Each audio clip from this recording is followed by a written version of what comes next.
ಎಲ್ಲರಿಗೂ ನಮಸ್ಕಾರ.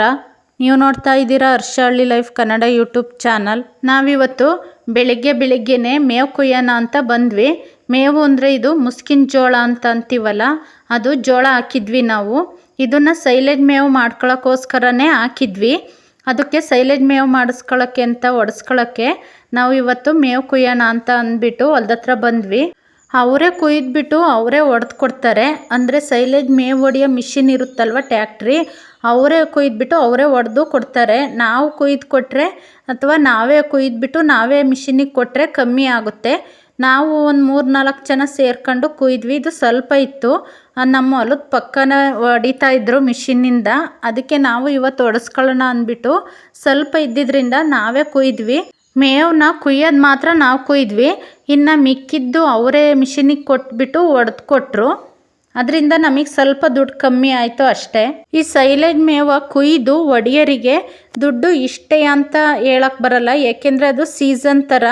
ಅಂದರೆ ಒಂದೊಂದು ಟೈಮಲ್ಲಿ ಮೇವು ಜಾಸ್ತಿ ಇದ್ದಾಗ ರೈಟ್ ಕಮ್ಮಿ ಇರುತ್ತೆ, ಮೇವು ಕಮ್ಮಿ ಇದ್ದಾಗ ರೈಟ್ ಜಾಸ್ತಿ ಇರುತ್ತೆ. ಆ ಥರ ಅವರು ಫಿಕ್ಸೆಡ್ ರೈಟ್ ಏನಿರಲ್ಲ. ನಾವು ನಮ್ಮ ಸ್ವಂತ ಜಮೀನಲ್ಲಿ ಮೇವು ಬೆಳ್ಕೊಂಡು ಅದನ್ನು ಈ ಥರ ಕುಯ್ದುಬಿಟ್ಟು ಸೈಲೇಜ್ ಹೊಡೆಸ್ಕೊಂಡು ತುಂಬಿಸ್ಕೊಳ್ಳೋದ್ರಿಂದ ನಮಗೆ ಸ್ವಲ್ಪ ದುಡ್ಡು ಸೇವ್ ಆಗುತ್ತೆ, ಅಂದರೆ ದುಡ್ಡು ಉಳಿತಾಯ ಆಗುತ್ತೆ. ಇಲ್ಲ ಅಂದರೆ ಮೇವನ್ನ ಸೈಲೇಜ್ ಮೇವನ್ನ ತರಿಸ್ಕೋಬೋದು, ಅದು ಟನ್ ಲೆಕ್ಕದಲ್ಲಿ ಹಾಕ್ಬಿಟ್ಟು ಹೋಗ್ತಾರೆ, ಅದು ಸ್ವಲ್ಪ ದುಡ್ಡು ಜಾಸ್ತಿ ಆಗುತ್ತೆ. ನೋಡಿ, ಮೇವು ಕುಯ್ತಾ ಇರೋದು ನಾನು, ನಮ್ಮನೆಯವರು, ನನ್ನ ಮಗ ಮತ್ತು ನಮ್ಮನೆಯವರ ಅಣ್ಣನ ಮಗ ಕುಯ್ತಾ ಇರೋದು. ಸ್ಕೂಲು ರಜೆ ಇರೋದ್ರಿಂದ ಇವರೆಲ್ಲ ಸ್ವಲ್ಪ ಎಲ್ಪ್ ಮಾಡ್ತಾರೆ.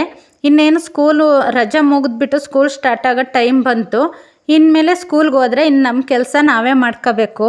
ಯಾರೆಲ್ಲ ನನ್ನ ಚಾನಲ್ನ ಸಬ್ಸ್ಕ್ರೈಬ್ ಮಾಡದೆ ನೋಡ್ತಾ ಇರೋರು ಅಥವಾ ಹೊಸ್ದಾಗಿ ನೋಡ್ತಾ ಇರೋರು ಯಾರಾದರೂ ಇದ್ದರೆ ಸಬ್ಸ್ಕ್ರೈಬ್ ಮಾಡಿಕೊಂಡು ವಿಡಿಯೋನ ಕೊನೆವರೆಗೂ ನೋಡಿ. ವಿಡಿಯೋ ಇಷ್ಟ ಆದರೆ ಒಂದು ಲೈಕ್ ಮಾಡಿ. ನಾವು ಬೆಳಗ್ಗೆ 7:30ಗೆ ಹೋಗಿದ್ವಿ.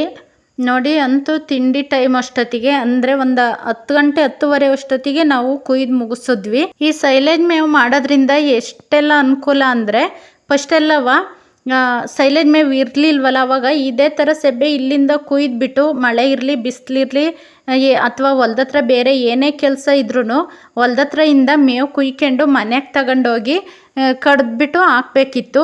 ಈಗ ಸೈಲೇಜ್ ಮೇವು ಮಿಷಿನ್ ಬಂದಿರೋದ್ರಿಂದ ಅದು ಸುಲಭ ಐತೆ ಕೆಲಸ. ಅಂದರೆ ಒಂದು ಟೈಮಿಗೆ ಬೆಳ್ಕೊಂಬಿಟ್ಟು ಈ ಥರ ಒಡಿಸ್ಕೊಂಡು ತುಂಬ್ಕೊಂಡ್ರೆ ಅದರಿಂದ ನಮಗೆ ತುಂಬ ಕೆಲಸ ಸುಲಭ ಅನಿಸುತ್ತೆ. ಮಿಕ್ಕಿದ್ದು ಬೇರೆ ಏನಾದರೂ ಹೊಲದಲ್ಲಿ ಕೆಲಸ ಇದ್ದರೆ ಸೈಲೇಜ್ ಮೇವನ್ನ ಸ್ಕೂಲಿಗೆ ಹಾಕ್ಬಿಟ್ಟು ಮಧ್ಯಾಹ್ನದವರೆಗೂ ಕೆಲಸ ಮಾಡ್ಕೋಬೋದು. ನೋಡಿ, ಇವರು ತಿಂಡಿ ತಿಂದ್ಬಿಟ್ಟು ಬಂದ್ಬಿಟ್ಟು ಈ ಥರ ಕಂತೆನ ಕೊಡ್ತಾರೆ. ಆ ಮಿಷಿನಿಗೆ ಆ ಥರ ಕಂತೆ ಥರ ತೆಕ್ಕೆ ಥರ ಕೊಟ್ಟಿದ್ದ ಆ ಮಿಷಿನ್ನು ಹೊಡೆದ್ಬಿಟ್ಟು ಡೈರೆಕ್ಟು ಟ್ಯಾಕ್ಟ್ರಿಗೆ ತುಂಬಿಸುತ್ತೆ. ಆ ಟ್ಯಾಕ್ಟ್ರಿಗೆ ತುಂಬಿದ್ನ ಟ್ಯಾಕ್ಟ್ರಿ ಮೇಲ್ಗಡೆಯಿಂದ ಒಂದಿಬ್ಬರು ನಿಂತ್ಕೊಂಡ್ಬಿಟ್ಟು ತುಣಿದ್ಬಿಟ್ಟು ಚೆನ್ನಾಗಿ ಅದು ಒಂಥರ ಹಾಕೋ ಥರ ತುಣಿದ್ಬಿಟ್ಟು ಕೂರಿಸ್ತಾರೆ ಅದು ಮೇವನ್ನ. ಹಾಗಾಗಿ ಸ್ವಲ್ಪ ಜಾಸ್ತಿ ಇಡಿಸುತ್ತೆ. ನಾವು ನಮ್ಮದೇ ಮೇವು ಆಗಿದ್ದರಿಂದ ತೂಕ ಮಾಡಿಸ್ಲಿಲ್ಲ. ಒಂದು ಅಂದಾಜಲ್ಲಿ ಒಂದು ಟ್ಯಾಕ್ಟ್ರಿ ಬರ್ತಿ ಸುರಿಸ್ಕೊಂಡ್ವಿ ಮನೆ ಹತ್ರ. ಬೇರೆಯವ್ರ ಹತ್ರದಿಂದ ನಾವು ಮೇವು ಕೊಂಡ್ಕೊಂಡ್ರೆ ಟ್ಯಾಕ್ಟ್ರಿ ಲೆಕ್ಕದಲ್ಲಿ ಅಥವಾ ಟನ್ ಲೆಕ್ಕದಲ್ಲಿ ತೂಕ ಮಾಡಿ ಈ ಥರ ತಂದುಬಿಟ್ಟು ಮನೆ ಹತ್ರ ಸುರಿದೋಗ್ತಾರೆ. ಆವಾಗ ಟನ್ ಲೆಕ್ಕದಲ್ಲಿ ದುಡ್ಡು ಕೊಡಬೇಕು ನಾವು. 1 ಟನ್ನಿಗೆ 3,000 ಅಂತ ಆದರೆ 1 ಟ್ಯಾಕ್ಟ್ರಿಗೆ 3.5-4 ಟನ್ ಮೇವು ಇಡಿಸುತ್ತೆ. ಅಲ್ಲಿಗೆ ಟೋಟಲ್ ಒಂದು ಟ್ಯಾಕ್ಟ್ರಿ 4 ಟನ್ ಇಡಿಸುತ್ತೆ ಅಂದರೆ 4 ಟನ್ನಿಗೆ ದುಡ್ಡು 12,000 ಆಗುತ್ತೆ. ನಾವು ಹೊಡೆಸ್ಕೊಂಡಿದ್ವಲ್ಲ ಅವತ್ತಿಂದ ಮೇವಿನ ರೈಟ್ ಹೇಳ್ತಾ ಇರೋದು. ಇದೇ ಗ್ಯಾರಂಟಿ ರೈಟು ಅಂತ ಹೇಳಕ್ಕೆ ಬರಲ್ಲ, ಏಕೆಂದರೆ ನಾನು ಆವಾಗಲೇ ಹೇಳ್ದಂಗೆ ಸೀಸನ್ನಂಗೆ ದುಡ್ಡು ಏರುಪೇರು ಆಗುತ್ತೆ, ಅಂದರೆ ಜಾಸ್ತಿ ಕಮ್ಮಿ ಆಗುತ್ತೆ. ನೋಡಿ, ಈ ಥರ ಸುರಿದಿದ್ದ ಮೇವನ್ನ ನಾವು ಸೈಲೇಜ್ ಬ್ಯಾಗ್ ಅಂತಲೇ ಬರುತ್ತೆ, 1 ಟನ್ನಿಂದ ಹಿಡಿದು 3 ಟನ್ವರೆಗೂ ಬರುತ್ತೆ. ಆ ಥರ ಬ್ಯಾಗಿಗಾದರೂ ತುಂಬ್ಕೊಬೋದು. ಇಲ್ಲ ಈ ಥರ ಸೈಲೇಜ್ ಮೇವು ತುಂಬಕ್ಕೆ ಅಂತಲೇ ತೊಟ್ಟಿ ಥರ ಮಾಡಿಸ್ಕೊಂಡು ಅದಕ್ಕಾದರೂ ತುಂಬ್ಕೊಬೋದು. ನಾನು ಹಿಂದೆ ವಿಡಿಯೋದಲ್ಲಿ ತೋರಿಸಿದ್ದೆ, ಶೆಡ್ಡಲ್ಲಿ ನಾವು ತೊಟ್ಟಿ ಮಾಡಿಸಿದ್ವಿ. ಇದು ಸೈಲೇಜ್ ಮೇವು ತುಂಬಕ್ಕೆ ಅಂತಲೇ ಮಾಡಿಸಿರೋದು.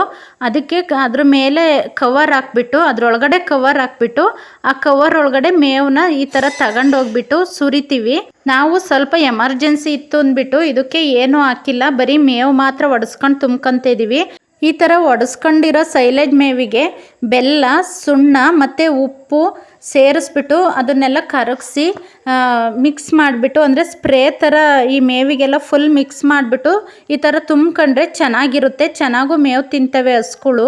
ನೋಡಿ, ಇವನು ಮುಖ ಕಾಣಿಸ್ಬಾರ್ದು ಅಂತ ಟವಲ್ ಮುಚ್ಕೊಂತ ಇದ್ದ. ಬೆಲ್ಲ, ಸುಣ್ಣ, ಉಪ್ಪು ಎಲ್ಲ ಯಾಕೆ ಹಾಕ್ತಾರಪ್ಪ ಅಂದರೆ ಬೆಲ್ಲ ರಕ್ತಹೀನತೆ ಮತ್ತು ರಕ್ತ ಶುದ್ಧ ಮಾಡುತ್ತೆ. ಈ ಬೆಲ್ಲದಲ್ಲಿ ಜಾಸ್ತಿ ಕಬ್ಬಿಣಾಂಶ ಜಾಸ್ತಿ ಇರುತ್ತೆ, ಅದರಿಂದ ಇದು ಜೀರ್ಣಕ್ರಿಯೆಗೆ ಒಳ್ಳೆಯದು. ಸುಣ್ಣನೂ ಅಷ್ಟೇ, ಸುಣ್ಣದಲ್ಲಿ ಕ್ಯಾಲ್ಶಿಯಮ್ ಇರುತ್ತೆ, ಮೆಗ್ನೀಷಿಯಮ್ ಇರುತ್ತೆ. ಇದು ಮೂಳೆ ಸವೆತ ಕಮ್ಮಿ ಮಾಡುತ್ತೆ ಹಸುಗಳಲ್ಲಿ ಅಂತ ಹಾಕ್ತಾರೆ. ಮತ್ತು ಉಪ್ಪು ಅಷ್ಟೇ, ಇದು ಸ್ನಾಯುಗಳನ್ನ ಮತ್ತು ನರಗಳನ್ನ ಬಲಪಡಿಸುತ್ತೆ, ಜೀರ್ಣಕ್ರಿಯೆಗೆ ಸಹಾಯ ಮಾಡುತ್ತೆ ಮತ್ತು ರುಚಿ ಕೊಡುತ್ತೆ. ಅದರಿಂದ ಹಸುಗಳು ಚೆನ್ನಾಗಿ ಮೇವು ತಿಂತವೆ ಅಂತ ಇವು ಮೂರನ್ನೂ ಈ ಸೈಲೇಜ್ ಮೇವಿಗೆ ಹಾಕ್ತಾರೆ. ಚೆನ್ನಾಗಿ ತಿಂತವೆ ಅಂದ್ಬಿಟ್ಟು 3 ಟೈಮು ಸೈಲೇಜ್ ಮೇವನ್ನೇ ಹಾಕಬಾರ್ದು. 1 ಟೈಮು ಒಣಮೇವು ಹಾಕ್ಕೊಂಡು ಆಮೇಲೆ ಸೈಲೇಜ್ ಮೇವು ಹಾಕಬೇಕು. ನೋಡಿ, ಫುಲ್ ತುಂಬಿದ ಮೇಲೆ ನಾವು ಈ ಥರ ಕವರ್ನ ಫುಲ್ ಮುಚ್ಚಿಬಿಟ್ಟು ಗಾಳಿ ಆಡ್ದಂಗೆ ಮುಚ್ಚಿಬಿಟ್ಟು ಇದ್ರ ಮೇಲೆ ದಡಿ ಅಥವಾ ಕಲ್ಲು ಏನಾದರೂ ಇಡ್ತೀವಿ, ಆಮೇಲೆ ಬಳಸ್ಕೊತೀವಿ. ಇದಾಗಿತ್ತು ಇವತ್ತಿನ ನನ್ನ ವಿಡಿಯೋ. ಎಲ್ಲರಿಗೂ ಧನ್ಯವಾದಗಳು.